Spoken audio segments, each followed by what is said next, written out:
Pensando en cosas, algunos de los monumentos más famosos del mundo son, por ejemplo, las pirámides de Egipto. También hay un monumento que se llama el Taj Mahal, ¿lo han visto? Es muy bonito, que aquí en el en el Jaime Duque hay una imitación. O también hay un monumento importante que se llama los Guerreros de Terracota en China. ¿Ustedes saben qué tienen en común esos tres monumentos? ¿No? Que todos son tumbas. Fueron lugares diseñados para enterrar a alguien. Personas importantes fueron sepultadas allí. Y cuando pensamos en esto de las tumbas y los rituales funerarios, como que van cambiando con el tiempo. Por ejemplo, nuestros indígenas chibchas, nuestros antepasados, enterraban a sus muertos en la tierra, necesariamente tenía que ser en la tierra, y los colocaban con objetos de su vida diaria, les colocaban mantas, les colocaban chicha, maíz y alimentos. Ahora, en nuestra cultura actual podemos ver que van sucediendo cambios. Cuando unos años atrás uno veía que era muy ceremonioso, había mucha solemnidad alrededor de un entierro, ¿cierto? Todo el mundo iba con ropa de color, sea blanca o sea oscura, y había como un silencio y como mucho dolor y mucha... Ahora he visto un cambio que se ve no siempre, pero sí en muchos lugares, y es que ahora se acostumbra, por ejemplo, poner rancheras y hacer como llevar al muerto, y como que se lleva como una cierta alegría alrededor de la muerte o alrededor de un ritual funerario. Y pues es obvio que hay una conexión entre la cosmovisión, o sea, lo que creemos, nuestra manera de pensar, está conectada en lo que se hace cuando una persona muere, ¿cierto? De acuerdo a lo que nosotros creamos de la muerte, pues así va a ser el ritual que nosotros creemos que se debe hacer con el muerto. Por ejemplo, los guerreros de terracota es una colección de 8.000 figuras de tamaño humano. No son humanos, no son cuerpos enterrados allí, sino figuras de arcilla, de barro cocido, con figuras de hombres que fueron enterrados con carruajes, con armas reales, y que fueron enterrados con el emperador Qin Shi Huang. Bueno, mi chino como que no está muy fluido, pero bueno, un emperador chino. La idea que tenían con el entierro imagínense, 8.000 figuras, es un espacio muy grande, todavía existe, es una maravilla poder verlo. Está en China, un poquito lejos, pero bueno. ¿Listo? Pero ¿por qué lo enterraban con todo eso? Porque creían que ese emperador, era un emperador que gobernaba todo China, necesitaba un ejército que lo protegiera en el más allá. Por eso le colocaron todo eso.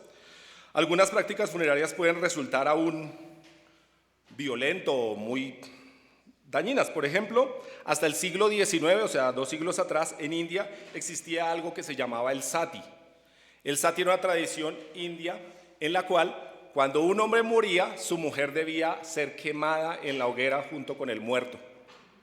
Imagínense, la viuda tenía que ser inmolada allí. Voluntariamente debía hacerlo, pero pues obviamente había mucha presión alrededor de aquella que no quería hacerlo, porque decían que esa mujer debía acompañarlo en la eternidad. Entonces imagínense al grado que llegaron. Como nota curiosa, algún misionero que estuvo allá en esos tiempos fue el que ayudó a que se aboliera semejante costumbre tan dañina, En fin, macabra es la palabra, gracias Pedrito. En fin, lo que creemos acerca de la vida y de la muerte determina mucho nuestra vida, pero también lo que se hace cuando alguien cercano muere.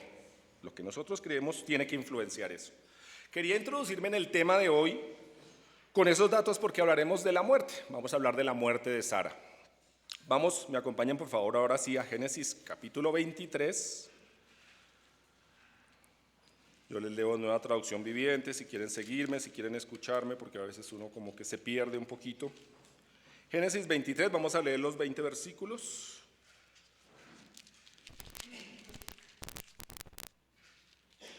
Dice, Génesis 23, 1 dice: a la edad de 127 años, Sara murió en Kiriat Arba, actualmente se llama Hebrón, en la tierra de Canaán. Allí Abraham hizo duelo y lloró por ella. Luego se apartó del cuerpo de su esposa y dijo a los ancianos hititas: aquí estoy, vivo entre ustedes como forastero y extranjero. Por favor, véndame una parcela de terreno para darle un entierro apropiado a mi esposa. Escúchenos, Señor, respondieron los hititas a Abraham. Usted es un príncipe de honor entre nosotros. escoja la mejor de nuestras tumbas y entiérrela allí. Perdón. Ninguno de nosotros se negará a ayudarle en ese sentido. Entonces Abraham se inclinó hasta el suelo ante los hititas y dijo: ya que ustedes están dispuestos a brindarme esa ayuda, sean tan amables de pedir a Efrón, hijo de Zohar, que me permita comprar su cueva en Macpela, que está al final de su campo. Yo pagaré el precio total en presencia de testigos a fin de tener un lugar permanente donde enterrar a mi familia. Versículo 10. Efrón estaba sentado allí entre los demás y respondió a Abraham mientras los demás escuchaban. Habló públicamente delante de todos los ancianos hititas de la ciudad. No, mi señor, le dijo a Abraham, por favor, escúcheme. Yo le regalaré el campo y la cueva.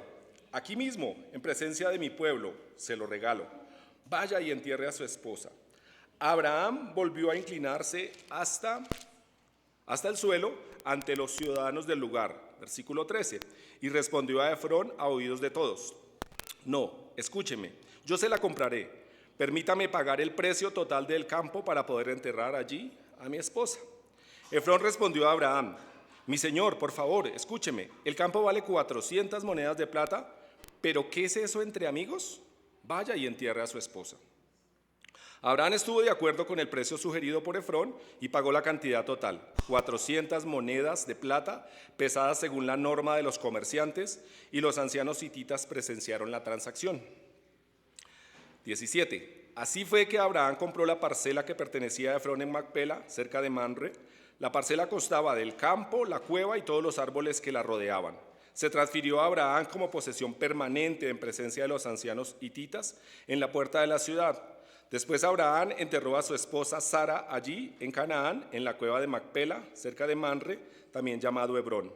Así que el campo y la cueva de los hititas pasaron a manos de Abraham para ser usados como lugar de sepultura permanente. Vamos a orar. Señor, gracias porque hoy tenemos la oportunidad una vez más de abrir tu palabra. Ayúdanos a abrirla no solamente el domingo, sino que estemos estudiando y aprendiendo acerca de tu palabra. Gracias por estos capítulos que hemos estudiado de Génesis. Gracias por todo lo que hemos aprendido. Te pido que nos ayudes a ver que somos responsables de lo que aprendemos de tu palabra. Ayúdanos a estarlo viviendo, Señor. Oro porque tú nos guíes en el capítulo de hoy a aprender, Señor, a vivir a ver cómo aplicamos tu palabra en nuestra vida diaria, Señor. Ayúdanos a ver que tu palabra es un libro vivo, Señor, así como tú eres un Dios vivo, y que el propósito de tu palabra es vivirla, no solamente leerla, Señor. Ayúdanos a vivir de acuerdo a tu palabra. Pedimos tu ayuda, tu dirección, en el nombre del Señor Jesús. Amén. Bueno, entonces aquí se nos narra el momento de la muerte de Sara y lo que hizo Abraham alrededor de eso. Se nos muestra como un proceso de negociación que hubo para comprar ese lugar. Esa era la costumbre de ellos, ¿cierto? Como que se reunían en la puerta de la ciudad y empiezan la negociación y bueno. Entonces, y se nos habla de la muerte de Sara. Quiero enfocarme un poquito por ahí. Dividí esto en 3 partes. La primera se llama morir es inevitable. El segundo punto será entendiendo la muerte. Y el tercero, muriendo para vivir eternamente. El 1, morir es inevitable. El segundo, entendiendo la muerte. Y el tercero, muriendo para vivir eternamente. Empecemos con el primero. Morir es inevitable. En la literatura normal, en el cine, en la televisión tradicional, los personajes principales o los protagonistas de la historia casi nunca mueren, ¿cierto? Casi siempre quedan hasta el final. No siempre es así, pero es como lo más normal. En la Biblia y en un sentido estricto de ella, tenemos que pensar que es así también. Cuando entendemos que el protagonista principal de la Biblia es Dios mismo, ¿verdad? Entonces, representado en el Padre, en el Hijo y en el Espíritu Santo, pero Él va a atravesar toda la historia, toda, de Génesis hasta Apocalipsis, ellos están presentes allí. Pero los protagonistas humanos de la historia van cambiando. Abraham nos ha acompañado desde el capítulo 12 más o menos, o sea que llevamos algo así como 10, 11 capítulos acerca de él. También nos ha hablado mucho de Sara, pero ahora Sara muere. 2 capítulos atrás, en el 21, veíamos a Sara cumpliendo su gran sueño. ¿Cuál era el gran sueño de esta mujer? ¿O uno de los principales sueños? ser madre, tener a su hijo, y vemos todo el proceso, y lo sufrió, y cometió errores, ¿listo? La vemos cometer muchas o algunas equivocaciones, pero también la vemos gozándose en que Dios había cumplido su promesa. En ese tiempo, cuando Isaac nace, ¿cuántos años tenía ella? 90 años. Ahora aquí se nos dice que tiene 127 años, o sea que han pasado 37 años, o sea que Isaac tiene más o menos 37 años. En el capítulo anterior podemos calcular que Isaac tenía más o menos entre 15 y 20 años, algo así, pero ahora aquí ya tiene 37. Y si pensamos un poquito en Sara, a esos 127 años tal vez ella quería seguir viviendo, ¿verdad? Tal vez quería seguir haciendo cosas, tendría planes de vida, ¿cierto? Quería tal vez ver sus nietos y alzarlos. La mayoría de mujeres anhelan ver sus nietos y alzarlos, ¿verdad? Amén, amén, dicen. Pero en el caso de ella llegó la muerte. ¿Habría cumplido los planes Sara que ella tenía, sus planes de vida? ¿Será que los cumplió todos? No, tal vez no, ¿cierto? Pero al menos desde la luz de la Biblia, el propósito principal que Dios tenía para ella se cumplió, ¿cierto? Ella no vio porque le había dicho que iba a ser madre de las naciones, ¿cierto? Que de su descendencia, de la descendencia de ella con Abraham, iban a venir reyes, y quizás ella no lo vio, ¿cierto? Pero todo eso sucedió. Aún el Señor Jesús vino de la descendencia de Sara. Y si pensamos un poquito en la vida de esta mujer, creo que no recuerdo si hay más mujeres que en la Biblia se nos nombren como ejemplo de algo, ¿cierto? Pensemos por ejemplo en María, la madre de Jesús, que algunos veneran, pero de ella en ninguna parte se nos dice que las mujeres deben imitar la conducta de esta mujer específicamente. Pero fíjense que de Sara sí se nos dice. Vamos a Primera de Pedro capítulo 3.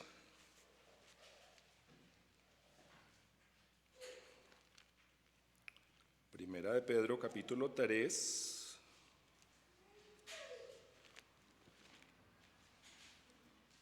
No sé si se me perdió Primera de Pedro.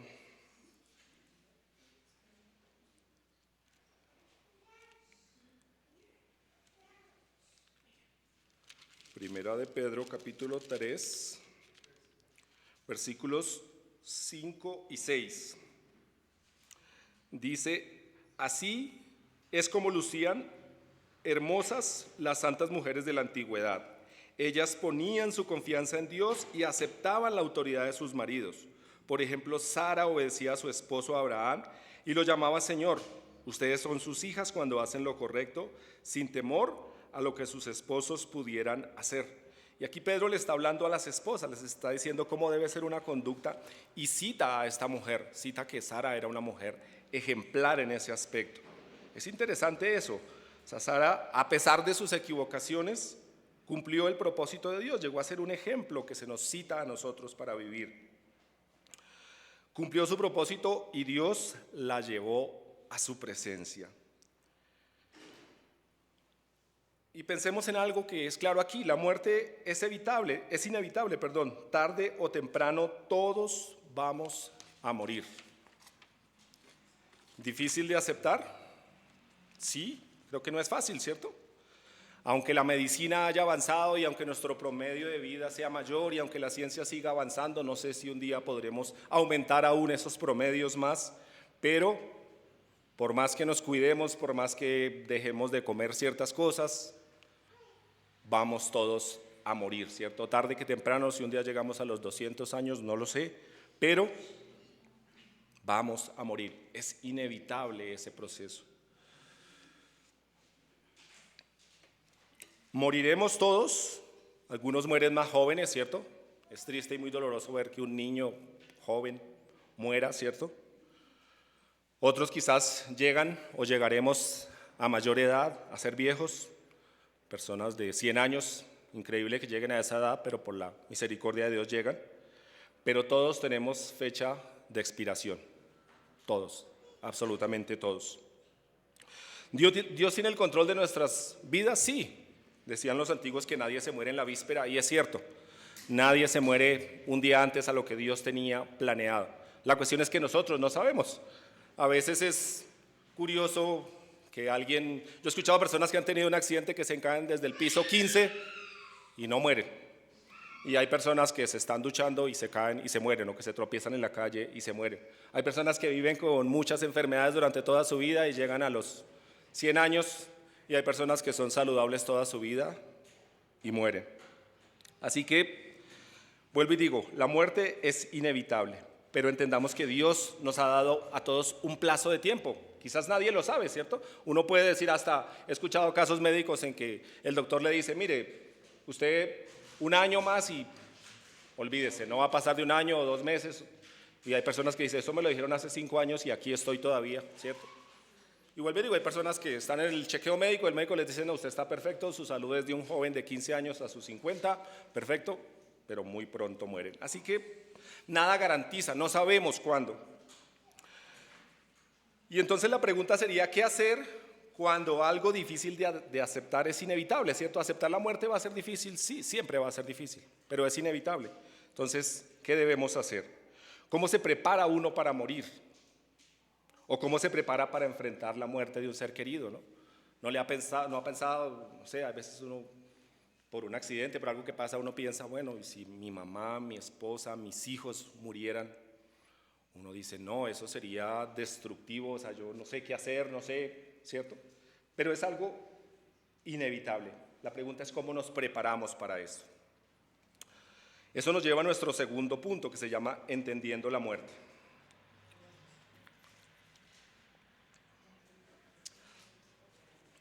Y la muerte, a la vez de que es inevitable, también inevitablemente trae dolor.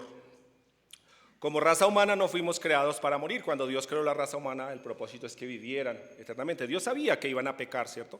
Y precisamente por eso entró a la muerte. ¿Recuerdan en Génesis 3? A causa del pecado, a causa de la desobediencia del hombre, ese día entró la muerte en el ser humano. Así que como que somos arrancados, queremos la vida, fuimos creados para la vida, y cuando mueren o cuando la muerte se acerca a nosotros por nuestra propia vida, cuando sentimos el frío de la muerte o cuando una persona cercana muere, nos sentimos mal. Hay algo difícil de aceptar allí.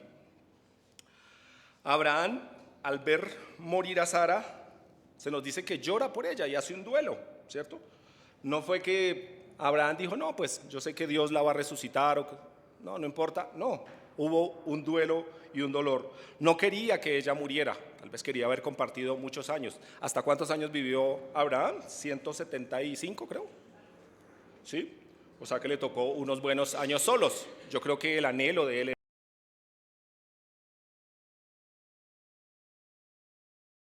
Y Abraham muestra tristeza por lo que ha pasado.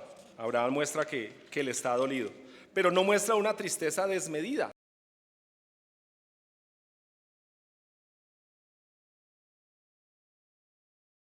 Dice, ¿qué sabía Abraham acerca de la muerte para ese entonces? ¿Cierto? Estamos leyendo Génesis, así que Dios apenas está empezando su revelación con el ser humano. Pues han pasado muchos años ya, ¿cierto? No sé, no recuerdo cuánto tiempo, pero son muchos años. No sabemos específicamente Abraham qué sabía acerca de la muerte. Pero es obvio que él entendía que en Dios no era solamente el Dios de esta vida, sino que en él había una esperanza duradera. ¿Recuerdan en el capítulo anterior cuando va a sacrificar a Isaac? Bueno, en Hebreos 11:19 se nos dice que Abraham sabía que Dios era capaz de levantar a Isaac de entre los muertos, ¿cierto? O sea, él entendía que había una esperanza mayor. Él sabía que eso, que con su esposa no era que ella moría y era una despedida total, sino que eso era un hasta luego, como dice, no era un adiós, no era un final. Él lo entendía a la luz de lo que hizo con Isaac, pero lo entendía también a la luz de su esposa. Abraham entendía que entonces Sara, al morir, ahora estaba con Dios y que él mismo un día estaría también con el Señor. Esa era la visión y la esperanza que tenía Abraham. Abraham se nos dice que hace un duelo y luego empieza el proceso de negociación con los hititas. Va posiblemente hasta la puerta de la ciudad, que era donde se reunían, negocia con ellos, les compra un campo, les ofrece el dinero, hace una negociación. Y él como que muestra con eso que mostraba una reverencia y un respeto por los restos de su esposa. Vuelvo y digo, o sea, podemos llegar a pensar, no, pues es que el que se murió, pues ya el cuerpo se quedó ahí, él va para el cielo, los cuerpos no importan. No, él muestra cierto respeto y cierto duelo por ese cuerpo, que él sabe que es solamente un cuerpo vacío ahora, ¿cierto? Eso es interesante verlo, nos mostró un respeto. Y creo que a manera de aplicación quiero preguntarles cómo entendemos la muerte, usted y yo. O sea, piense en la persona más cercana que se ha muerto o que usted ha pensado que llegara a morir. ¿Cómo la entiende usted?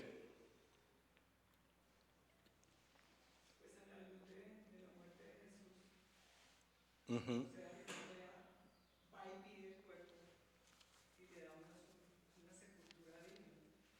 ujú.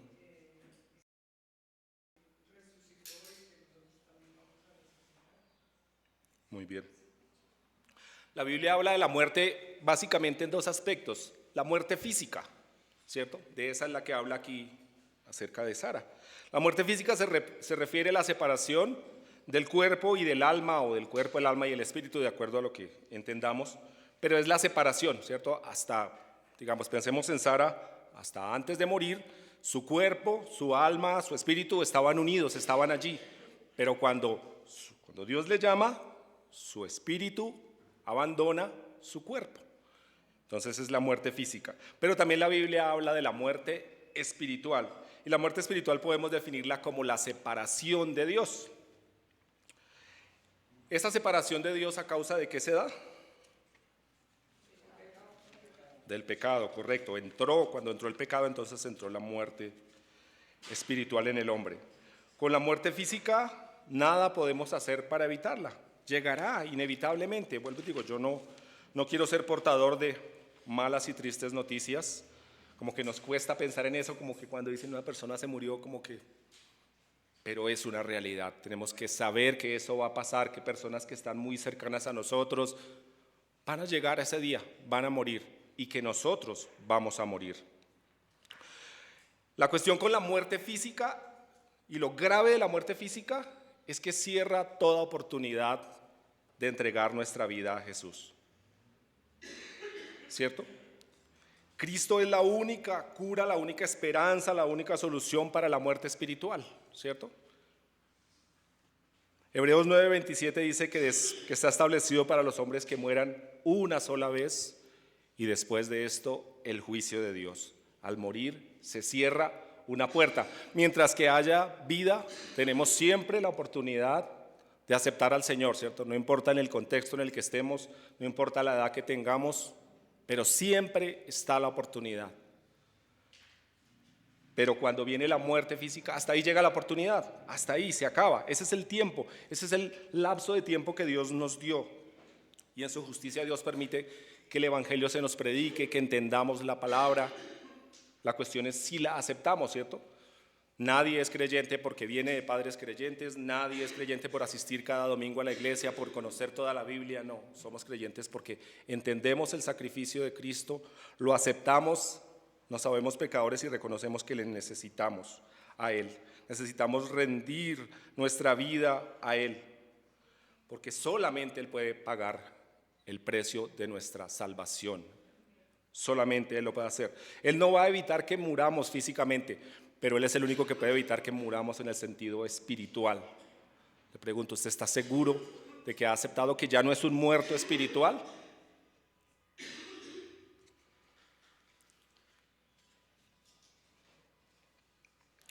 Jesús es la puerta por la cual podemos entrar a una eternidad con Él.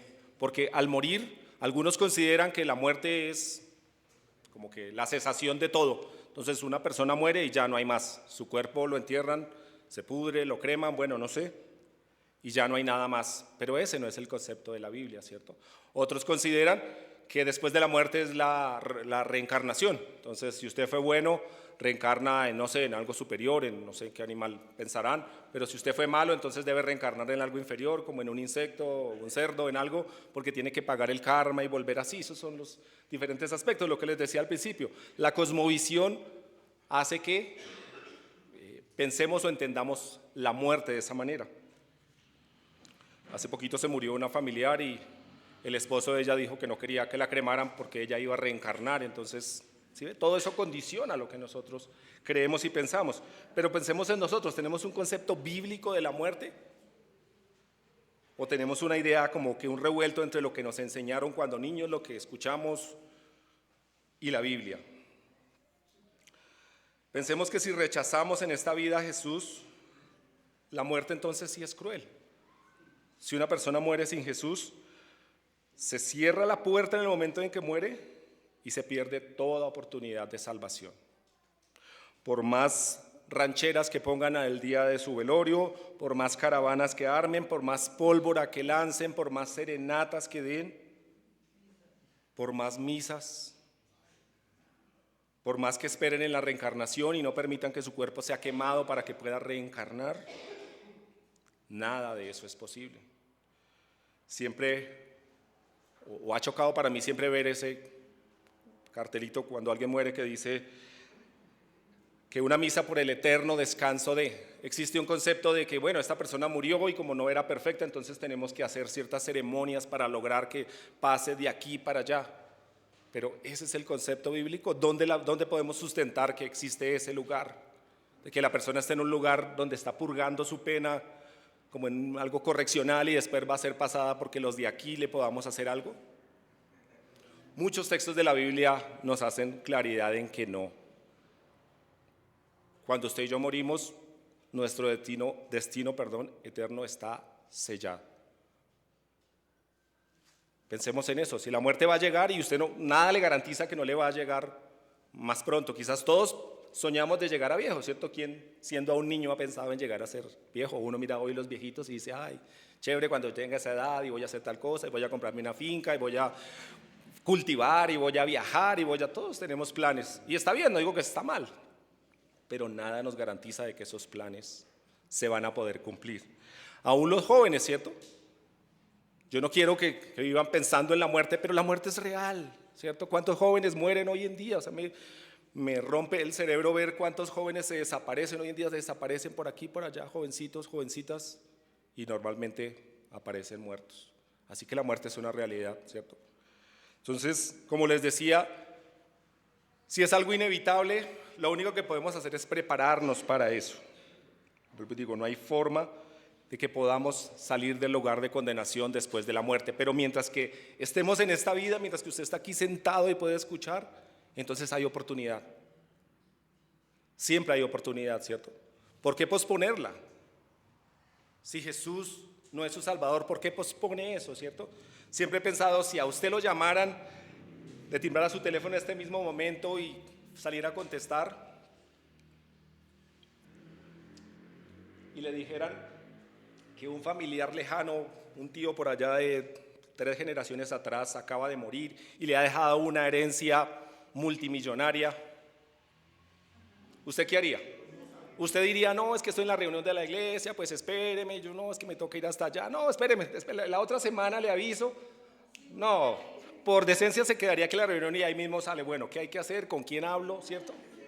Usted diría, yo tengo que ir por eso, porque es una herencia, porque usted dice, ¿cierto? Porque cuando hablamos de la salvación no pensamos en algo más maravilloso, porque esa herencia, por más multimillonaria que sea, se va a acabar. O el día que muera se va a quedar acá, entonces no va a ser algo eterno, ¿cierto? Pero cuando hablamos de la salvación, que es algo eterno, que es algo para toda la vida, ¿por qué pensamos en que hay que posponerlo? Los jóvenes dicen, bueno, yo voy a vivir la vida y al final de mis días acepto a Jesús. Pero ¿qué le garantiza que va a tener la oportunidad de hacerlo? O sea, me admira hace poquito con la muerte del cantante de Jason Jiménez. Él tuvo un contexto tal vez muy cristiano. Escuché muchas cosas acerca de cómo que le hablaron y como que él en algún momento dijo, voy a vivir hasta los, no recuerdo, tal vez como 30 y algo de años y después de eso me consagro para el Señor y creo que en una entrevista dice, yo voy a terminar cantando para Dios. Pero tuvo la oportunidad de hacerlo. Bueno, yo no sé, ¿cierto? No voy a decir que no sé. Pero por lo que vemos no creo, ¿cierto? Yo tengo que decir no creo. ¿Por qué posponer? O sea, hablo con los jóvenes especialmente. ¿Por qué posponer esa decisión? ¿Por qué dejar a Jesús para el final? ¿Por qué no para el principio? ¿Por qué no para allá? ¿Cierto? Si la muerte es real, o pensamos que es que vivir con Jesús es aburrido, entonces los últimos años me aguardo el aburrimiento de seguir a Jesús, pero ahorita voy a vivir la vida chévere. No es cierto. O sea, mirando en la vida de Sara yo pensaba, el anhelo de esta mujer era ser madre y Dios, sirviéndole a Dios, cumplió ese mayor anhelo, ¿cierto? Entreguemos nuestra vida a Él y verá que los anhelos de Él entran a nosotros y entonces hacer su voluntad será realmente agradable, ¿cierto? Jesús no es alguien que viene a amargarnos la vida y a quitarnos lo bueno de la vida y que empecemos a vivir amargadamente, no. Él quiere quitar cosas que destruyen nuestra vida. Amén.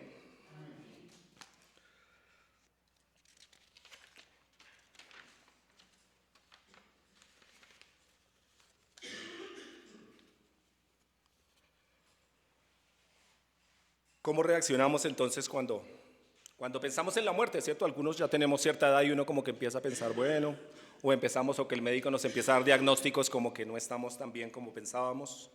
¿Estamos listos? Quiero leer 1 Tesalonicenses 4:13.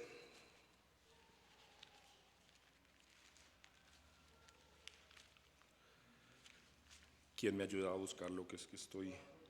1 Tesalonicenses 4:13. 13.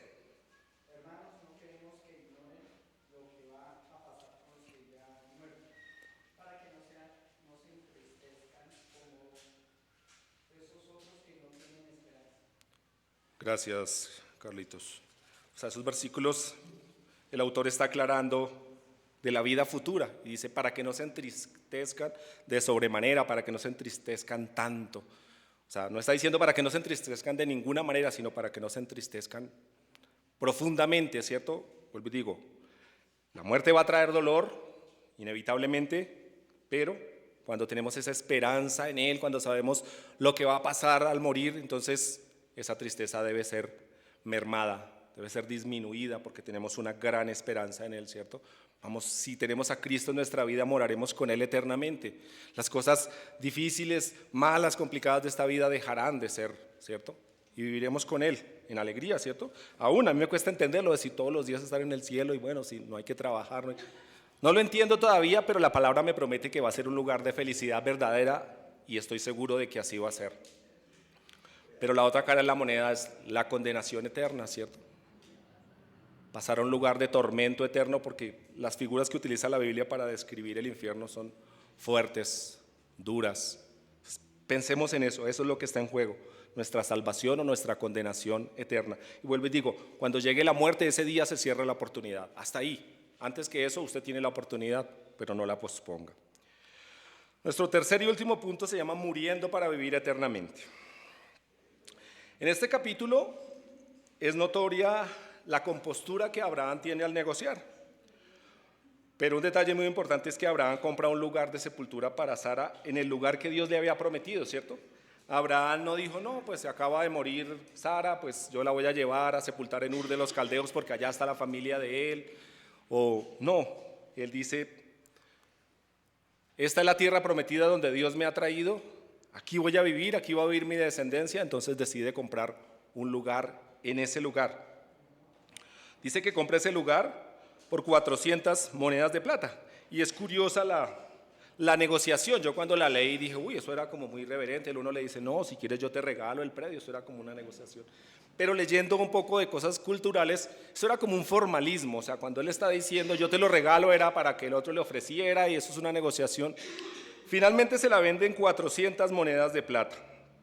A pesar, bueno, y si yo traté de traducir eso a precio actual, son más o menos 47, 40 y algo de millones de pesos actuales. Era un precio exorbitante, le cobró demasiado por eso. Pero él le dice, ¿pero qué son 400 monedas de plata entre dos amigos? Algo así. O sea, lo está estafando, pero con una decencia bastante interesante. Pero fíjese que Abraham no empieza a negociar y no, sino él entiende que ese es el lugar al que Dios lo trajo, el lugar donde él va a vivir y sus generaciones van a vivir, así que acepta el precio, ¿cierto? Y lo paga delante de ellos. Y con eso está mostrando que tiene fe y confianza en que Dios lo trajo allí y allí va a ser el lugar donde va a ser establecido. Esa tumba va a ser el mismo lugar donde va a ser sepultado más adelante Abraham, él mismo va a ser sepultado allí, Isaac y Rebeca, que es su hijo, Jacob y Lea también van a ser sepultados allí. O sea, él es el único lugar que se nos dice que él compra ese lugar, ¿cierto? Por una buena cantidad de dinero, pero es una forma de establecerse en ese lugar, en decir, aquí vamos a vivir. Al comprar ese lugar está reafirmando su fe. Le está dando un lugar de pertenencia a sus descendientes, ¿cierto? Donde uno tiene un terreno, donde mi familia tiene un terreno, hay un lugar de pertenencia, ¿cierto? Si su familia tiene una finquita por allá en algún lugar, usted dice, allá hay algo, y usted va frecuentemente, hay una unión. Eso hizo Abraham. Pensemos como, para cerrar un poquito de reflexión acerca de esto y de aplicación. Piensen en Abraham, él le creyó a Dios, ¿cierto? Eso se nos dice que él es el padre de la fe y en el capítulo anterior nos mostró realmente su fe en Dios, ¿cierto? Y aquí también, aún en medio de la muerte y del dolor que le pudo generar la partida de su esposa, él muestra que ha creído en Dios. Casi cada cosa que Abraham hace está enfocada no solo en su propio bienestar y el de su familia, sino con una visión, con una repercusión eterna. Él está mirando al futuro, ¿cierto? A lo que Dios le dijo que iba a pasar. Pensemos cómo estamos viviendo nosotros. ¿Vivimos con una perspectiva eterna? Entendemos que muchas de las cosas que hacemos sobre esta vida pueden o tienen una repercusión eterna, ¿cierto? Las cosas que hacemos tienen repercusiones eternas, algunas de ellas, ¿cierto? La gente que nos rodea, nuestra familia, nuestros hijos, nos ven actuar con una perspectiva eterna o con una perspectiva más bien natural del mundo humano solamente. ¿Estamos sembrando en lo espiritual? Cuando uno era pequeño en biología o en mis tiempos, le enseñan a uno que el ciclo de la vida era nacer, crecer, reproducirse y morir, ¿cierto? Eso le decían a uno y uno se aprendía de eso y lo tengo ahí todavía. Como creyentes entonces nuestro ciclo lo aumentamos, entonces es nacer, crecer, reproducirse, aceptar a Cristo y morir, ¿cierto? Le metimos algo espiritual al asunto. Pero ¿qué tal si pensamos en nacer, crecer, reproducirse, salvarse, llevar mucho fruto para el Señor y ahí sí morir, ¿cierto? Pensemos cómo podemos enfocar nuestra vida en dar fruto para Él, en pensar en cosas eternas. ¿Qué tal, por ejemplo, predicar el Evangelio? Llevarle el Evangelio a los que... Eso da fruto eterno, ¿cierto? Hablarle a una persona acerca de Jesús, regalarle una Biblia, regalarle un tratado. ¿Qué tal apoyar a los misioneros que llevan el Evangelio a diferentes lugares del mundo? Hay muchas formas en que podemos sembrar en lo espiritual, ¿cierto? Enseñarles las verdades del Evangelio a nuestros hijos. Me parece, he leído algunas biografías de personas que han servido para el Señor y siempre me gusta mirar el aspecto de cómo conocieron al Señor, cómo fue que estos hombres llegaron allí. Hay uno de los autores que más me gusta leer que se llama Howard Hendricks, y leyendo el legado de todo lo que él hizo en su vida, dice que él fue pastor en una iglesia en Texas. Fue 50 años profesor del Instituto Teológico en Dallas. Fue mentor de muchos pastores, pero algunos conocidos son Chuck Swindoll y David Jeremiah. Algunos los conocemos y han sido hombres que han llevado el Evangelio, pero Howard Hendricks fue el mentor de estos hombres. Dice que este hombre llevó y fue conferencista en 80 países del mundo. Fue capellán del equipo Dallas Cowboys de fútbol americano durante no sé cuántos años. Ese fue el legado de este hombre. ¿Cuántas personas influenció este hombre? ¿A cuántas personas les llevó el Evangelio? Los ayudó a conocer al Señor. Pero me gusta, y había leído un libro de él donde está el momento, cómo conoció al Señor. Y dice, él, hablando de un hombre que se llama, bueno, ahorita nos va a decir, él me enseñó a ser un hombre. Cuando era niño, alguien sugirió que yo fuera a una escuela dominical cerca de mi casa. Fui, pero no me entusiasmaba mucho. Se realizaba en una casa y a mi parecer no era una iglesia. De hecho, nunca hubiese vuelto si no fuera por una cosa, un hombre que se llamaba Walter. Él me quería tanto a mí como a los otros 12 chicos de la clase. Guardo memorias vividas de esas clases. Walter medía alrededor de 1,90 y calzaba el número 47. Tengo la imagen de nosotros, los varones, sentados alrededor de él observando sus zapatos. Él nunca tuvo problemas de disciplina con nosotros. Mirábamos los zapatos y pensábamos qué sería de ellos si alguna vez uno se desprendiera. Walter influyó en guiarme a conocer a Jesucristo. Lo sorprendente es que de esos 13 niños, 11 de nosotros estamos trabajando a tiempo completo para el Señor. Walter solamente había cursado la escuela primaria, pero vivía la vida de Jesucristo y era idóneo para comunicarlo. Howard Hendricks llegó a muchas partes, influenció a muchas gentes, pero ¿cómo llegó Howard Hendricks a conocer a Jesús? Por Walter.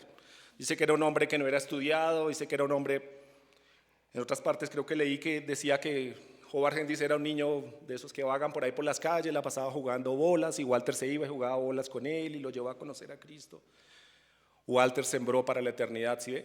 Lo que él hizo que el Evangelio llegara a muchísimas personas, ¿cierto? Walter no fue llevado por Dios a llevar el Evangelio a muchas personas, pero influenció a un hombre que llevó el Evangelio a muchas personas.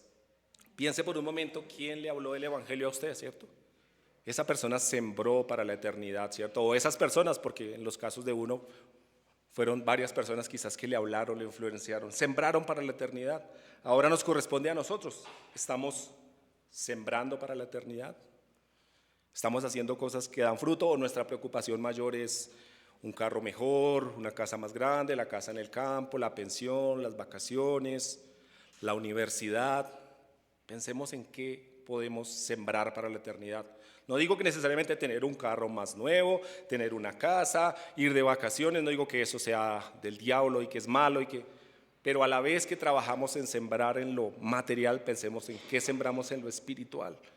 ¿Qué estamos haciendo para que otros conozcan, para que nuestros hijos, nuestra familia? Piensen en el momento en que esa persona que usted ama tanto vaya a morir. ¿Usted ha hecho lo suficiente para que esa persona conozca al Señor? No es su responsabilidad, no se nos manda a convertir a nadie. No estoy diciendo que si su familiar, amigo, vecino muere, se va a la condenación es por su culpa. No, no le quiero poner esa carga encima. Pero sí es nuestro deber hacerlo, predicarle el evangelio a las personas porque no sabemos cuándo van a ser llevadas por el Señor. Y quizás Él nos colocó alrededor de ellos para que conozcan al Señor, ¿cierto? Nada cuesta quizás ir, invitarlo, predicarlo, hacer el curso vida, invitarlo a la iglesia, hacer muchas cosas que influencien su vida espiritual y que den un fruto eterno. Nunca es tarde para hacerlo, ¿cierto? Nunca. O sea, en ese libro que estaba leyendo habla de una ancianita también que tenía 86 años y organizaron una conferencia para profesores de escuela dominical y ella viajó desde un estado hasta el otro para la conferencia. Le preguntaron, bueno, ¿y usted por qué hace semejante viaje? No, tengo 13 alumnos de escuela dominical y quiero por ellos prepararme mejor para hacerlo. Y dice que a los alumnos que pasaron por la clase de esa mujer, muchos se dedicaron a la obra del Señor, así que nunca es demasiado tarde para hacerlo. Nunca es muy poco, ¿cierto? Como en el caso de este hombre que influenció a Howard Hendricks, ¿cierto? No fue poquito. Uno piensa que sí, no, pues una persona que se salva. Bueno, pero Dios puede hacer cosas maravillosas y una alma en el cielo para Dios es muy valiosa. Piense o pensemos en eso, las personas que han influenciado espiritualmente, que han sembrado en lo espiritual. Y piense cómo podemos nosotros retribuir y también seguir sembrando para la eternidad, para hacer cosas que mañana den fruto. Pensar cómo ayudamos a que muchos no conozcan la condenación eterna, sino conozcan a aquel que les puede salvar. ¿Me acompañan a orar, por favor? Dios, queremos darte gracias por la vida de Abraham, Señor, por la vida de Sara. Gracias porque esta mujer te creyó, Señor, y encontró la alegría y la felicidad de obedecerte, Señor. Ella cumplió su propósito. Te pido que como Sara nosotros estemos anhelando hacer el propósito que nos has llamado, Señor. Ayúdanos a buscarte y que tú nos guíes a ese propósito. Ayúdanos a pensar cómo podemos llevar a otros a conocer, Señor, a conocer del Evangelio. Te damos gracias por Abraham, Señor, porque él te creyó, Señor, y decidió vivir en el lugar que tú le habías colocado, Señor, sin importar la tristeza, el dolor. Decidió creerte, Señor. De la misma manera te pido que nada nos aparte del propósito que tienes para nosotros, Señor. Tú tienes planes para nuestra vida, te pido que no seamos esquivos a ellos, que nos dispongamos, Señor. Y ante la inminencia, ante la realidad de la muerte, ayúdanos a estar preparados, que Cristo sea realmente nuestro Salvador, que estemos listos para irnos con Él, pero que a la vez estemos ayudando a otros a conocerte, Señor, a que su vida sea rescatada de la condenación, así como alguien un día nos habló, así como alguien un día oró por nosotros, que nosotros estemos sembrando este evangelio que es lo único que realmente salva vidas. Te damos gracias por tu palabra, en el nombre de Jesús, amén.